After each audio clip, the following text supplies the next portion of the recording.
कशिश news, खबर भी असर भी। नमस्कार, मैं हूं नीलेश कुमार और आप देख रहे हैं कशिश न्यूज।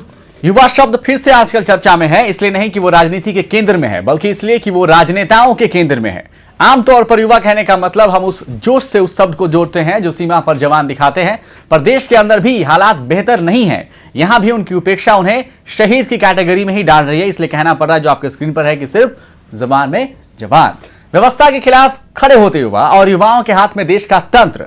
राजनीतिक तौर पर यह बातें बड़ी रूमानी लगती हैं, लेकिन जिन युवाओं का दम नेता भरते हैं उन्हें नेता बनाने की कोशिश सिर्फ सियासी वादों की तरह साबित होते आए हैं। –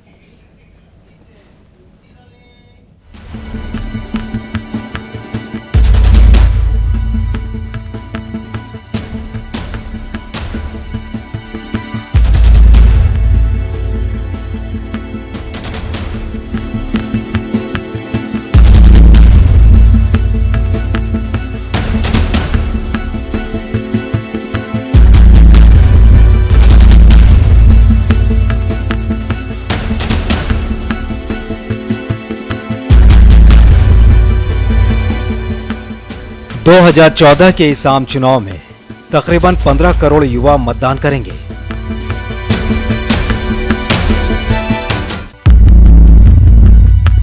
लेकिन क्या मतदान के लिए इनके पास युवा उम्मीदवारों का विकल्प है? बिहार की बानगी लेते हुए जरा इस पर नजर डालते हैं। बिहार में तमाम प्रमुख सियासी दलों के घोषित 156 उम्मीदवारों में सिर्फ 17 उम्मीदवार 40 साल से कम के। आपके 20 प्रत्याशियों में 6 उम्मीदवार 40 साल से कम के, यानी कुल घोषित उम्मीदवारों का महज 10%। बीजेपी और जेडीयू में 40 साल से कम उम्र के प्रत्याशी नहीं। जाहिर है, हैरानी की बात नहीं कि दोनों दल 50 पार के उम्मीदवारों को जवान बताने पर तुले हुए हैं। उम्मीदवारों के चयन के जो मानदंड हैं उनमें उम्र के साथ साथ जो एक सक्रिय राजनीति की अन्य जो आवश्यकताएं हैं उनके कसौटी पर भी उम्मीदवारों को खरा उतरना पड़ता है। इसलिए उन सबको ध्यान में रह करके अपेक्षाकृत युवा उम्मीदवार हमारी पार्टी ने कई क्षेत्रों में उतारे हैं। ऐसा नहीं है, ये आरोप गलत है। हमने अनेक युवाओं को टिकट दी है और उसके आप लिस्ट यदि हमारे लिस्टों में जाएंगे तो सब जुबा नहीं हो सकते। हमारे अनुभवी कई लोगों को हम लेते हैं, लेकिन जो आते हैं तो जुबा भी हमारे लिस्ट में अनेक हैं। 43 साल के राहुल गांधी को यूथ का फेस साबित कर कांग्रेस जवां दिखने की कोशिश जरूर कर रही है। दूसरी ओर लालू ने 32 साल की मीसा भारती और रामविलास पासवान ने 32 साल के चिराग पासवान को सियासी विरासत थमाने की मजबूरी सामने रख दल को जवान बताने की कवायद कर रहे हैं। 33 साल के प्रगति मेहता भी राजद से चुनाव लड़ रहे हैं, मगर तमाम दल युवा के नाम पर हकीकत में खाना पूर्ति कर रहे हैं। एक तरह से एक शुरू हुआ। ये जो पहले राष्ट्रीय अध्यक्ष ने कहा कि हम युवाओं को तरजीह देंगे, प्रतिनिधित्व देंगे, तो उसका शुरुआत, उसका बोहनी शुरू हो गया है पार्लियामेंट के चुनाव में किया है। और राजनीति में जो युवा का जो एज ग्रुप है थोड़ा ज़्यादा होता है, तो अब उनके साथ अनुभव भी ना चाहिए। युवाओं के वोट की चाह रखने वाले बुजुर्ग नेता ही जवान बनने की सूरत तय करने लगते हैं। हालांकि कुछ प्रत्याशी ये भी मानते हैं कि सियासत में रिटायरमेंट की भी उम्र तय हो जानी चाहिए।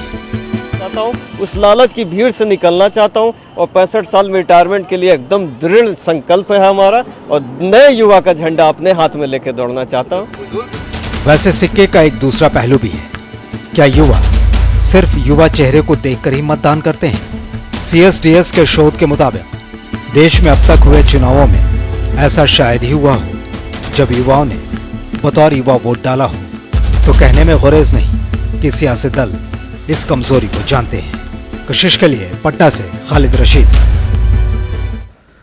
3 लोग हमारे साथ इस चर्चा में यहां पर शामिल हो रहे हैं, उनका स्वागत करना चाहेंगे। प्रेमरंजन पटेल बीजेपी के नेता हैं, मृत्युंजय तिवारी आरजेडी से, जौहर आजाद जनता दल राष्ट्रवादी से। तो शुरू करना चाहेंगे आरजेडी के जो नेता हैं, इनफैक्ट बीजेपी से शुरू करते हैं। चलिए, बीजेपी आजकल बहुत लहर भी चल रहा है उनका, तो बीजेपी वालों से ही शुरू करते हैं। बीजेपी के नेता, हम आपसे समझना चाहेंगे, भारतीय जनता पार्टी के प्रतिनिधि प्रेमरंजन साहब, कि आप का जो कार्यकाल रहा, एनडीए का जो कार्यकाल रहा आपका, वो तो यूपीए से भी बदतर रहा युवाओं के मामले में। तो युवाओं पर चर्चा करने का नैतिक अधिकार आपने खो दिया है मेरे हिसाब से। अगर आप कहेंगे तो मैं आंकड़े जरूर दूंगा, लेकिन इसके बावजूद भी कुछ नया है आपके पास युवा या उनसे जुड़े टॉपिक पर बोलने के लिए, सिवाय इसके कि आप बहुत कुछ करेंगे? नहीं, आपने जिस प्रकार से कहा कि एनडीए का जब शासनकाल रहा तो उस समय युवाओं को सबसे ज्यादा तरजीह दिया गया। अटल जी प्रधानमंत्री थे, लेकिन अटल जी की सरकार में सबसे ज्यादा युवा वर्ग के लोगों को प्रतिनिधित्व था, चाहे वह सांसद बनकर के आए हों या उनके मंत्रिमंडल में। क्या किया आपने युवाओं के लिए? सवाल ये नहीं आपने कितने नेता बना दिए। खास कर प्रेमरंजन जी, मेरा सवाल ये नहीं कि आपने कितने नेता बना दिए, मेरा सवाल ये है कि आपने युवाओं के लिए किया क्या? क्या युवाओं के लिए कुछ करने का बड़ी भूमिका हमने तय किया युवाओं के लिए। युवाओं को रोजगार के अवसर पैदा किए, उनके शिक्षा के लिए पूरी व्यवस्था बनाने का काम, आज जिसको सर्व शिक्षा अभियान कहते हैं जो देखा जा रहा है, उसको एनडीए सरकार ने लाने का काम किया। युवाओं को मुख्य धारा में जोड़ने का काम किया, उनके राष्ट्र के नवनिर्माण में उनकी भूमिका तय करने का काम युवाओं का सरकार ने किया। कुंठा के शिकार बन रहे थे, युवाओं को जिस प्रकार से लोग इस्तेमाल करते थे, सरकार ने इस्तेमाल नहीं किया, प्रेमरंजन साहब उनकी भूमिका तय किया। प्रेमरंजन साहब, आप एकदम गलत हैं। या तो आप जानबूझकर सच को हटाने की या छुपाने की कोशिश कर रहे हैं, या फिर आप अपने सरकार के कार्यकाल को शायद नहीं जानते हैं प्रेमरंजन साहब। इसलिए पूरे सम्मान के साथ मैं आपको थोड़ा याद दिलाना चाहता हूं। जीडीपी ग्रोथ अगर आप देखेंगे अपने एनडीए के शासनकाल में, जीडीपी की सुन लीजिए, थोड़ा जरूरी है सुनना भी। जीडीपी की चर्चा इसलिए मैं आपसे करना चाह रहा हूं क्योंकि 1% जीडीपी ग्रोथ का मतलब होता है 15 लाख लोगों को रोजगार, राइट? 1%। और एक आदमी का रोजगार जो होता है उससे 3 आदमी को अप्रत्यक्ष तौर पर रोजगार मिलता है, और वो एक रोजगार से 5 आदमी का परिवार चलता है, मतलब 5 लोग डिपेंडेंट होते हैं। इसलिए जीडीपी की चर्चा युवाओं के संदर्भ में जरूरी है, क्योंकि एक युवा से परिवार के लोग उम्मीद करते हैं। आपके समय में जीडीपी का रिकॉर्ड इतना खराब है आज की तारीख में। आप रिपोर्ट देखिए, 6.7% 1989, 1999 से 2000 के समय 7.6% जीडीपी, और उसके बाद 4.3% रहा। आपने तो नौकरियां ही खत्म कर दी देश में। आप खाली योजनाओं के घोषणा की बात कर रहे हैं बैठकर, आपने युवाओं के लिए किया क्या? आपके समय में जीडीपी नीचे गया, रोजगार के अवसर नीचे गए। प्रेमरंजन साहब, क्या बात कर रहे हैं आप? नहीं, आप जिस बात की चर्चा कर रहे हैं, केवल जीडीपी से ही जो ऐसे युवाओं को रोजगार मिल जाता है, युवाओं की भूमिका तय हो जाती है, यह संभव नहीं है। और जीडीपी की जहां बात करते हैं, जीडीपी में आज देखें, जहां जहां जिन राज्यों में हमारी सरकार है, उन राज्यों में आज जीडीपी जो भारत सरकार का जीडीपी है उससे कहीं 2 गुना अधिक है, 1.5 गुना अधिक है, सबसे ज्यादा है। तो इसका मतलब जो है कांग्रेस की जहां जहां सरकार है, सर मैं आपके पूरे 5 साल के कार्यकाल की चर्चा कर रहा हूं। सरकारों से बेहतर जीडीपी आज हमारा है सर, आपके पूरे 5 साल हमारा है। सर आज हम जिन राज्यों में हम कर रहे हैं, सर आपको जानकारी नहीं है अपने सरकार के बारे में, अवसर पैदा, सर आपको जानकारी नहीं अपने। प्रेमरंजन साहब, आपको एनडीए के कार्यकाल के बारे में जानकारी नहीं है। मैं आपके पास और भी आंकड़े लेकर जरूर आऊंगा, लेकिन आरजेडी के नेता से मेरा सवाल है, आरजेडी के नेता से जो बात कर रहे हैं आप शायद जीडीपी ग्रोथ आप जानते हैं सर, आप जानते हैं कि जीडीपी ग्रोथ का युवाओं के सर आप जानते हैं कि जीडीपी ग्रोथ का युवाओं की बेहतरी के लिए क्या कंट्रीब्यूशन हो सकता है? आप इस बात से इनकार कर रहे हैं? आप इस बात से इनकार कर रहे हैं? नहीं, आप जिस प्रकार से कर रहे हैं, मैंने कहा कि जीडीपी आज जो केंद्र सरकार का जीडीपी है उससे कहीं बेहतर जो ऐसे राज्यों के जीडीपी जहां भाजपा शासित राज्य है। सर मैं राज्य की बात नहीं कर रहा, मैं आपके ओवर परफॉर्मेंस की बात कर रहा हूं। प्रेमरंजन साहब, यही तो दिक्कत है कि आपको पता नहीं है कि 4.3% पर आपने क्या कर रख दिया था। मेरा सवाल आरजेडी के नेता से है और मैं आपके पास आऊंगा। होता है कि लोगों को रोजगार पैदा हो जाता है, सर आपको रोजगार के अवसर दूसरे चीजों से भी पैदा किए जाते हैं और उसी अवसर से जीडीपी ग्रोथ होती है। सर आपको इंडायरेक्टली रिलेशन नहीं पता है, मैं फिर भी आपके पास आऊंगा पूरे सम्मान के साथ। एक्चुअली क्या है कि आप थोड़े एक्साइटेड में हैं, बीजेपी वाले थोड़े ओवर एक्साइटेड हैं, क्योंकि आपको शायद अंदाजा नहीं है कि किस तरीके से रोजगार का खात्मा आपके समय में हुआ था। आरजेडी के नेता हमारे साथ मौजूद है। आरजेडी नेता से मेरा सवाल ये कि बीजेपी को कटघरे में खड़ना, बीजेपी के खिलाफ करना। सर मैं इतना गुणी नहीं हूं कि मैं किसी पॉलिटिकल पार्टी को कटघरे में खड़ा करता हूं। आप जैसे गुणी लोग जिन्होंने देश पर शासन किया है उनके आंकड़े मैं आपके सामने रखने की कोशिश कर रहा हूं। नाउ प्लीज सवाल मेरा आरजेडी के नेता से है। मैं आपसे समझना चाहता हूं सर कि मृत्युंजय तिवारी जी, मेरा सवाल आपसे यह है कि आप एक ऐसी पार्टी को क्यों सपोर्ट कर रहे हैं जिन्होंने युवाओं को रोजगार नहीं दिया? देश की दुर्व्यवस्था आप लोगों ने करा कर रख दी। आप जिस पार्टी को सरकार में सपोर्ट कर रहे हैं, आप क्यों ऐसे पार्टी को सपोर्ट कर रहे हैं जिन्होंने युवाओं के भविष्य को अंधकार में डाल दिया है?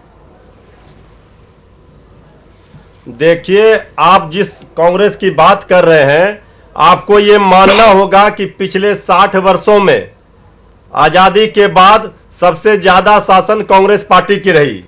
आज आप जो भी युवाओं की तरक्की या जो भी युवाओं के भलाई के योजना या काम देख रहे हैं, उसमें निश्चित रूप से कांग्रेस पार्टी का ही योगदान रहा है।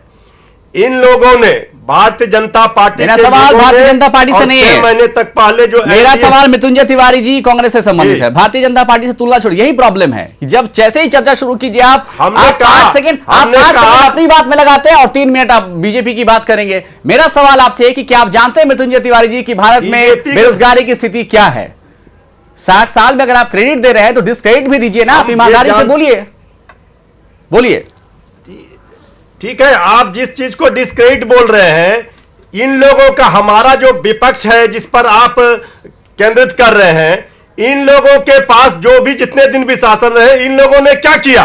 भारतीय जनता पार्टी और इन लोगों ने जो बिहार में भी शासन चलाया और केंद्र में भी चलाया, जो दावे कर रहे हैं, इन लोगों ने और बर्बादी करने का काम किया। तो आप कहिए ना कि दोनों बराबर हैं। भविष्य के साथ खिलवाड़ करने का काम किया। तो आप कहिए कि दोनों बराबर हैं। कांग्रेस, तो आप कहिए कि कांग्रेस और बीजेपी दोनों बराबर हैं। आज हम दोनों बराबर नहीं हैं। हमने युवाओं के लिए रोजगार दिए हैं। क्या रोजगार दिया आपने मृत्युंजय तिवारी जी? यूपीए सरकार में आई है। मृत्युंजय तिवारी जी, आपको पता नहीं कि भारत में बेरोजगारी की स्थिति क्या है? अब दुनिया के सबसे ज्यादा बेरोजगार पैदा करने वाले देश में से है। बेरोजगारों की, भारत में बेरोजगारों की जो स्थिति है उस पर काम हो रही है। 10 आने वाले 7 साल से इस चुनाव में जो सरकार बनेगी यूपीए की, हाँ, यूपीए की जो सरकार बनेगी, और अभी एनडीए की सरकार, आप देखेंगे कि युवाओं के लिए अनेक सारे घोषणाएं नहीं की है। और अभी बीजेपी की सरकार है ना, अभी एनडीए की सरकार है। आने वाली जो यूपीए की सरकार बनेगी उसमें काम करेंगे आप। 60 साल से बीजेपी की सरकार अभी 10 वर्षों में विभिन्न योजनाओं को लागू किया गया है। हाँ। आप एक दिन में आप चाहेंगे कि इस देश से बेरोजगारी खत्म कर दिया जाए? 60 साल की बात कीजिए ना सर, एक दिन की बात कौन कर रहा है? इस पर 60 साल की बात कर लेते हैं। 10 साल से काम कर रहे हैं इस पर। जितनी योजनाएं हैं, जितने रोजगार मिल रहे हैं नौजवानों को, वो सारे चीज तो यूपीए सरकार में किए गए हैं। एक छोटा सा ब्रेक ले रहे हैं, उसके बाद जौहर आजाद साहब के पास आएंगे। जनता दल राष्ट्रवादी से हैं, वो कुछ नई बात जरूर करने की कोशिश कर रहे हैं। उस नयापन को भी समझने की कोशिश करेंगे इस ब्रेक के बाद।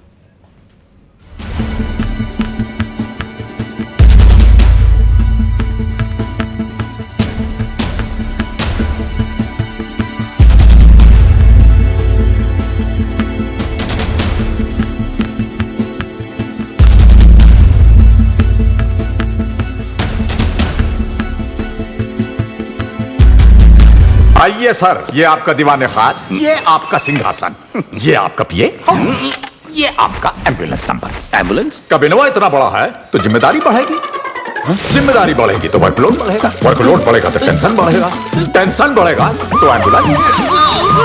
ये तो प्रॉब्लम है, सोल्यूशन भी है सर। तेल नहीं सर, नवरत्न तेल, टेंशन का रामबाण इलाज। खोपड़िया में लगाइए, टेंशन फ्री हो जाइए। 9 आयुर्वेदिक जड़ी बूटियों वाला नवरत्न तेल रोज का सर दर्द, थकान और टेंशन हटाए, ठंडा ठंडा कूल कूल बनाए। आप ट्राई कीजिए, टेंशन जाएगा, पेंशन ले लें। क्या करें? अरे हरि भाई, कहाँ भागे जा रहे हो? तेरी भौजी को दर्द उठ गया है, दाई लाने जा रहा हूँ। दाई? कौन जमाने में जी रहे हो भाई? मुफ्त में ममता वाहन बुलाओ और भौजी को सरकारी अस्पताल लेकर जाओ। हाँ, कहने में कहा जाता है, जिसको खर्च उठाना पड़ता है वो न समझता है। हरि भाई, सरकारी अस्पताल में प्रसव के लिए कोई पैसे नहीं लगते हैं। वहाँ सारी सुविधाएं बिल्कुल मुफ्त उपलब्ध है, और वो भी 24 घंटे। सच? हाँ हरि भाई, बिल्कुल सच। कोई खर्च ना इसमें होता, बढ़कर सुविधा जो कोई लेता।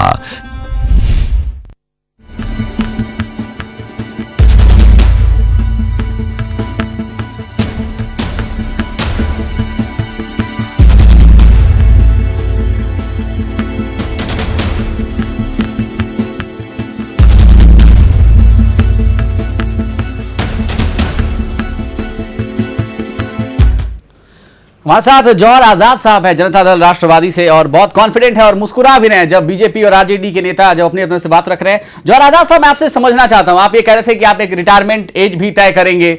मैं आपसे ये समझना चाहता हूं कि आखिर यंग एक्साइटेड पॉलिटिशियन ही क्या कर लेगा देश में, क्योंकि we have a law of we really have huge number of young politicians. हमारे देश में बहुत सारे नए नेता हैं, यंग पॉलिटिशियंस हैं, उन्होंने कुछ खास किया नहीं। इसकी क्या वजह मानते हैं आप? जी अनिल जी, पहले तो मैं धन्यवाद दूंगा कि युवाओं को मौका दिया आपने, और रिटायरमेंट एज तय नहीं कर लूंगा, तय कर चुका हूं। ठीक है, मेरा सवाल आपसे ये मैंने पहले ही ऐलान कर दिया कि मेरा सवाल आपसे जौहर आजाद साहब कि देश में बहुत सारे यंग नेता हैं जिन पर युवाओं ने भरोसा किया भी है, तो वो क्यों फेल हो गए? वो फेल हो गए चूंकि ऐसी राजनीति उन्होंने की जो सिर्फ अपने लिए हो उनके। जैसे आप देखें सारे पार्टियों में युवा थोपे गए हैं। जैसे अभी एलजेपी में ले लीजिए, चिराग पासवान जी मूवी बना रहे थे, वहां वो फ्लॉप हो गए। फिर उनको लगा कि मेरे पिताजी राजनीति में बड़ा अच्छा पैर जमाए हुए हैं, तो क्यों ना वहां आजमा लिया जाए। तो ऐसे युवाओं की जरूरत नहीं है। अभी मीसा भारती जी घर में थी और घर से बाहर आ गई, पाटलिपुत्रा में इलेक्शन लड़ रही हैं। तो हमें ऐसे युवाओं की जरूरत नहीं है। ऐसे युवाओं की जरूरत है जो कार्यकर्ता के तौर पे और युवा सच में युवा है और युवाओं के लिए कर रहे हो। आरजेडी के नेता आपके पास बैठे हैं, उनसे पूछ लेते हैं। सर, आप पर ये इल्जाम भी है कि युवाओं को मौका देने के नाम पर आपके पास लालू प्रसाद यादव के परिवार के लोग हैं, ऐसा आपके पास बैठकर एक यंग कैंडिडेट कह रहे हैं, क्या जवाब देंगे आप? देखिए, आप लोग बार बार आरोप लगाते हैं परिवार के लोग, ये किसी भी तरह से न्यायोचित नहीं है। बिल्कुल बिल्कुल। डॉक्टर का बेटा डॉक्टर बन सकता है, हाँ। इंजीनियर का बेटा ये तो पॉलिटिशियन का बेटा अगर हमारे में क्षमता है, हमारी प्रतिभा है, तो क्यों नहीं कर सकते हैं राजनीति? हाँ, क्यों? मतलब जौहर साहब क्या दिक्कत है आपको? बिहार में राष्ट्रीय जनता दल ने ही। हाँ, जौहर साहब क्या दिक्कत है आपको? मुख्यमंत्री का बेटा मुख्यमंत्री बन रहा है, क्यों आप परेशान है? हमारे भाई, हमारे युवा भाई ने बड़ी अच्छी बात कही कि डॉक्टर का बेटा डॉक्टर, भाई वो अध्ययन करता है, पाँच साल पढ़ता है तब डॉक्टर बनता है। हाँ। तो 5 साल। अरे भाई, जिसके खून में राजनीति हो, मछली के बच्चे को तैरना नहीं सिखाया जाता। सही बात। राजनीतिज्ञ का बेटा चाहे बेटी चाहे जो भी, अगर उसमें प्रतिभा है और करना ही क्या है, प्रतिभा के बल पर चमकेंगे। बिल्कुल सही बात है। और करना ही क्या राजनीति में? आप रातों रात पार्टी के अध्यक्ष बन जाइए और फिर आराम से पार्टी चलाइए।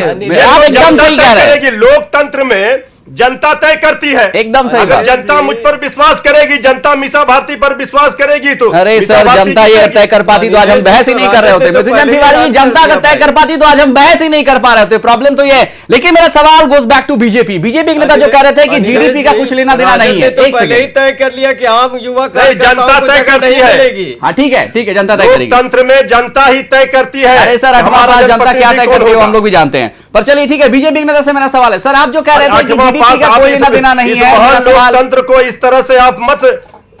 जी सर, लोकतंत्र का आपने क्या किया है मुझे पता है, मैं आपसे सवाल पूछूंगा जरूर। बीजेपी के नेता से मेरा सवाल है, सर आप जो कह रहे थे कि जीडीपी का कुछ लेना देना नहीं है, इंडस्ट्रियल ग्रोथ की बात कर लेते हैं आपके बीजेपी के सरकार में, राइट? इंडस्ट्रियल ग्रोथ के आंकड़े कहते हैं सर कि आपके समय में जो ग्रोथ परसेंट थी वो केवल 5.6% और यूपीए सरकार के समय जो ग्रोथ है वो 8.5%। ये सरकारी आंकड़े हैं, ये मैं घर से लिख कर नहीं लाया हूं। तो आपने तो इंडस्ट्रियल ग्रोथ को भी पीछे करके रखा था, फिर आप कैसे कह सकते हैं आपकी सारी चीजें इंडिया शाइनिंग एड के आसपास ही रह गई? सर बोलिए। नहीं, देखिए, आपने जो ऐसे जिस सवाल को उठाया है, आपने कहा कि जीडीपी का या इंडस्ट्रियल ग्रोथ का जो ऐसे उससे कितना जो ऐसे युवाओं का विकास होता है। युवाओं के विकास में जो ऐसे केवल वही मायने नहीं रखता है, युवाओं को कितना हम महत्व दे रहे हैं, युवाओं के लिए हम कितना जो है उनके लिए काम कर रहे हैं, युवाओं को हम कितना शिक्षा के अवसर प्रदान कर रहे हैं, कितना उनके लिए रोजगार के अवसर पैदा कर रहे हैं और कितना युवाओं की भूमिका है जो वो कुंठा के शिकार हो रहे हैं, उस युवाओं को हम कितना जो है उनको हम अब जोड़ने का, देश के निर्माण में जोड़ने का, आपकी अपनी बात में कितना विरोधाभास है? उनकी भूमिका तय, राष्ट्र के निर्माण में भूमिका तय करने का ये आवश्यक है। आपकी अपनी ही बात में विरोधाभास है प्रेम रंजन, केवल जो है उनको आपकी अपनी ही बात में विरोधाभास है। देखिए, आप कह रहे हैं कि इंडस्ट्रियल ग्रोथ से कुछ नहीं होता है। एक सेकंड, आप कह रहे हैं कि इंडस्ट्रियल ग्रोथ से कुछ नहीं होता है, काम हम क्या कर रहे हैं, युवाओं को क्या रोजगार दे रहे हैं, इससे मतलब है। अरे भैया, इंडस्ट्रियल ग्रोथ ही नहीं हो रहा है, जीडीपी बता रहे हैं, आंकड़े खुलकर कह रहे हैं कि आपने कुछ नहीं किया, ऊपर से कहते हैं कि युवाओं के लिए क्या करें।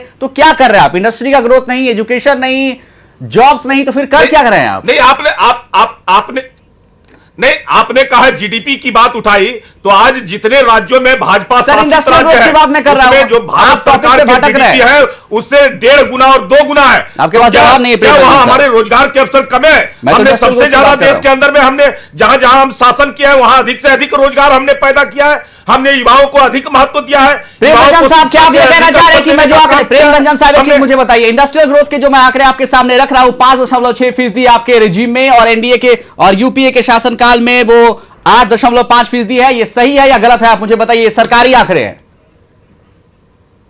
नहीं, आप बहुत अच्छा बोलते हैं, लेकिन ईमानदारी से स्वीकार कीजिए। क्या आज युवाओं नहीं, लेकिन युवाओं को क्या रोजगार के अवसर पैदा हुए? क्या जितने एनडीए के सरकार में युवाओं को इतने, लेकिन आपने रोजगार के लिए सर क्या ब्रेक लेना ही पड़ेगा। युवाओं को रोजगार मिला है, आज युवा बेरोजगार हो गए, युवा भटक रहे हैं, युवाओं की भूमिका नहीं तय हो रही है, युवा जो है आज कुंठा के शिकार हो रहे हैं। हाँ। आज इस सरकार में और आपके शासनकाल में भी कुंठा के शिकार हुए। आंकड़े कहते हैं कि आपकी सरकार ने काम नहीं किया। छोटा सा ब्रेक ले रहे हैं, ब्रेक के बाद वापस आएंगे तो आरजेडी के प्रतिनिधि से भी सवाल पूछेंगे कि उनके रेजिम में बिहार में क्या हुआ था। इस ब्रेक के बाद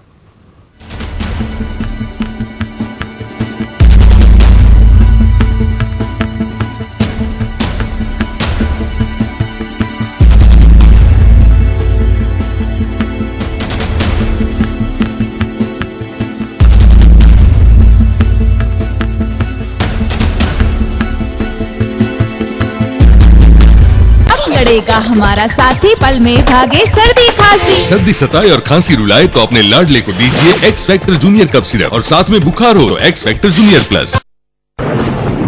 विगोरा 5000 का एक कोर्स, लाइफ में भरते पूरी मस्ती, पूरा फोर्स, केवल पुरुषों के लिए, only effect, no side effect. Vigora 5000, जिसके बूंद बूंद में अपार शक्ति, शुद्ध homeopathic. Free admission open for session 2014-15. Baby pre-nursery to standard 3.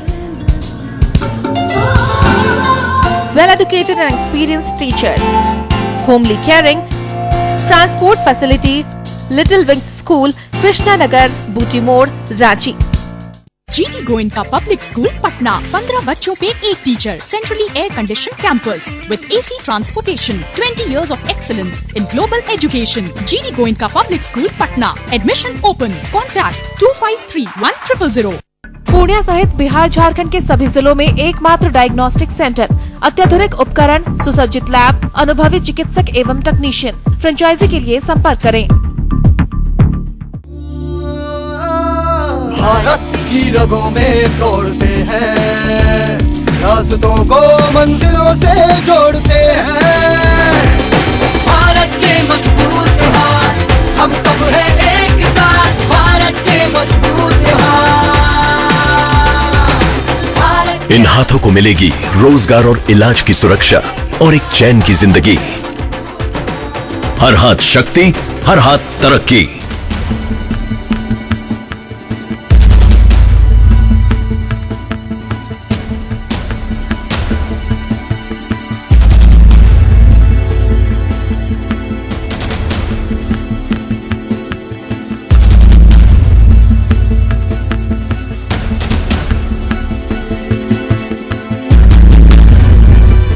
तो सवाल ये नहीं कि इस देश में कितने करोड़ नए युवा मतदाता शामिल हो रहे हैं आने वाले चुनाव में। सवाल ये है कि करोड़ों मतदाताओं के लिए क्या एक भी ऐसी चीज होने जा रही है जिससे यंगस्टर जो कॉलेज से बाहर निकलते हैं, जिनकी संख्या भारत में 30 लाख है, हर साल 30 लाख से ज्यादा ग्रेजुएट्स हमारे देश से निकलते हैं और फिर वो किसी काम के नहीं रहते। अमेरिका की स्टडी भी कहती है कि भारत के graduates are good for nothing.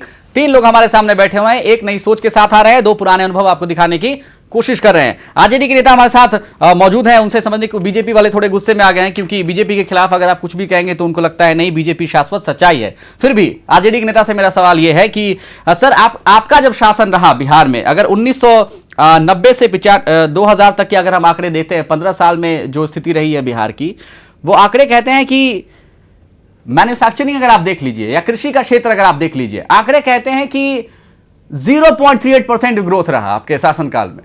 आप तो शून्य में पहुंचा दिया आपने, मतलब विकास को निरंकार करा दिया आपने सर, आरजेडी वालों ने। तो देखिए, आप उस 15 साल की चर्चा करते हैं, उस 15 साल के पहले के आप दिनों को याद कीजिए। उस समय किस दौर से बिहार गुजर रहा था। बिल्कुल जब लालू प्रसाद जी सत्ता में आए थे तो गरीब गुरबों, शोषितों, पीड़ितों की आवाज बंद थी, उनकी आवाज को दबाया जाता है, जाता था। बिल्कुल। और जब लालू प्रसाद जी ने इनको आवाज दिया, इनके हक और हकूक की लड़ाई लड़े, तो उस समय एनडीए के शासन के लोगों ने, जो केंद्र में बैठे लोग, तो विभिन्न तरीके से इनको परेशान किया गया। आप सही कह रहे हैं। लड़ाई थी गरीब गुरबों की लड़ाई, हक, एकदम सही कह रहे हैं के हक हकूक की लड़ाई लड़ रहे थे लालू प्रसाद जी। एकदम सही कह रहे हैं आप बिल्कुल सही कह रहे हैं सर कि लालू प्रसाद यादव शासन में आए, उससे पहले के भारत को देखिए, ये आरजेडी की तरफ से कांग्रेस वालों से सवाल कीजिए, वो कहेंगे 1947 से पहले के भारत को देखिए, अंग्रेजों के शासन में क्या काल था। मतलब जो पार्टी जब शासन में आएगी उससे पहले के शासन को देखिए। 15 साल में, नहीं 15 साल, 1 सेकंड सर, मृत्युंजय तिवारी जी, 15 साल में आप जो 15 साल में लालू प्रसाद यादव वर्षों में किए गए, और फिर लालू प्रसाद जी के जो रेल मंत्रित्व काल था 5 साल, 15 साल में आपने, देश जानता है कि सबसे ज्यादा 15 साल में हमने गरीब गुरबों को हक, सामाजिक न्याय, बिल्कुल आपने स्पीच थेरेपी कराई 15 साल में, बोलने की प्रैक्टिस करवाई, जो आप कह रहे हैं, आवाज दिया, बहुत अच्छा स्पीच थेरेपी करवाया आपने बिहार की जनता का।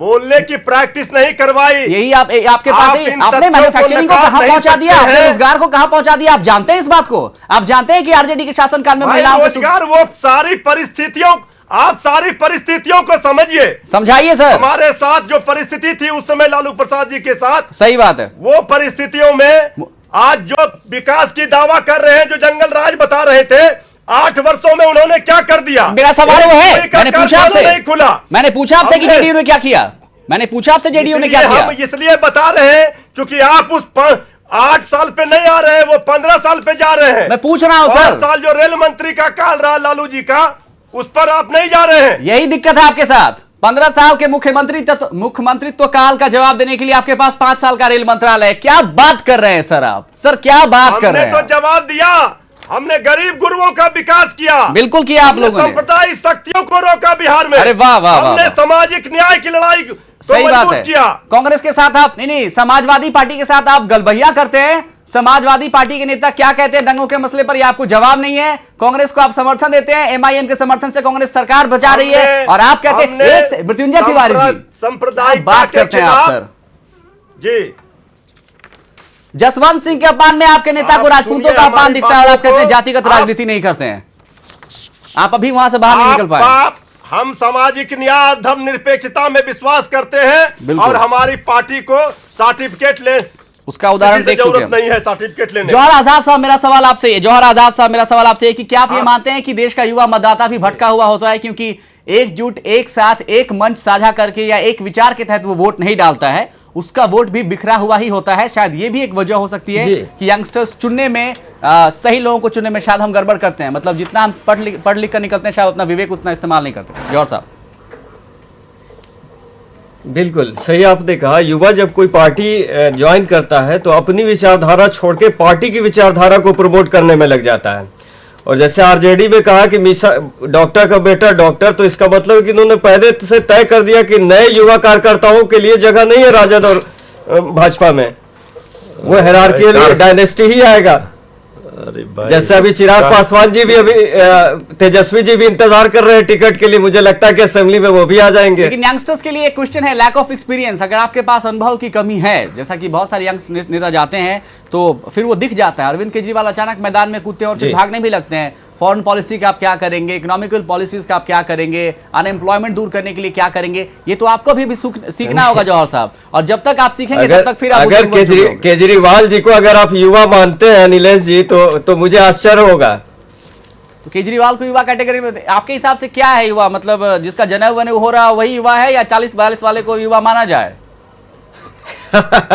मैं देखिए 40 साल तक को मैं युवा मानता हूं, तभी मैंने कहा कि 65 साल के बाद राजनीति, एक्टिव राजनीति, चुनाव लड़ना छोड़ दूंगा। हाँ बिल्कुल। और बीजेपी के तो देखिए, आप बीजेपी वालों की स्थिति है कि वहां तो जसवंत सिंह, लाल कृष्ण आडवाणी सब युवा बने हुए हैं। आप तो सर मतलब भाई 88 साल में आडवाणी जी नॉमिनेशन करने चले, जेडीयू के 95 वर्ष वाले भी युवा है। निर्लेश जी 93 इयर्स के तक वो सांसद रहेंगे अडवाणी जी। निर्लेश जी, हाँ। सबसे मुख्य बात है कि मैं गुस्से में नहीं हूँ। ठीक है, मैं बोलिए। अपनी बातों को जो भारतीय जनता पार्टी या एनडीए शासन ने किया है, हाँ। उसको मैंने रखने का काम किया है। जो हमारे भारतीय जनता पार्टी शासित राज्य है, उन राज्यों में जो काम हो रहा है खास कर करके युवाओं के लिए, उसको हमने रखने का काम किया है। दूसरा, हमारे यहाँ युवाओं का ज्यादा से ज्यादा प्रतिनिधित्व हमने देने का काम किया है। युवाओं चाहे को धोखा अटल जी देने की के सरकार में अलावा हो, किसी पार्टी का सैयद कोई काम सरवाज नहीं। हुसैन, राजीव की कमी प्रताप है। रूढ़ी, प्रमोद महाजन, ऐसे लोग आज भी अधिक से अधिक युवाओं को हमने लोकसभा के अंदर में चुनाव में हमने उतारने का काम किया है। लेकिन आपने जवाब नहीं दिया कि बिहार में कहा है